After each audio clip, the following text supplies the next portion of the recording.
আরে ভাই, তোর দুজন মিলে উপরে কি করছিস? আরে পড়ে যাবি তো। আরে আমি বসে বসে ঘুমাচ্ছিস কেন? পড়ে যাবি তো।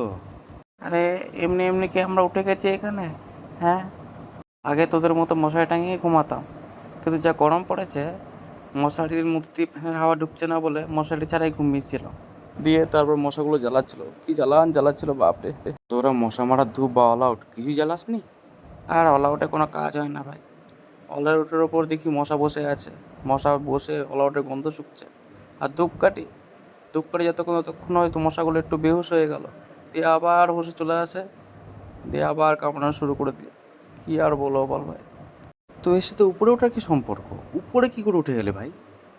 তারপর বলিস না, অকরে ঘুমাচ্ছিলাম ধূপকাঠি জ্বালিয়ে, দিয়ে ধূপকাঠি হয়ে গেলো শেষ, দিয়ে মশা জেগে উঠলো, মশাগুলো সব জেগে আমাদেরকে তুলে উপরে নিয়ে চলে এলো। কি কামড়ান না কামড়েছে ভাই, ভাই রে কি বলবো। ঘুম তো হলো না, এখন বসে আছি।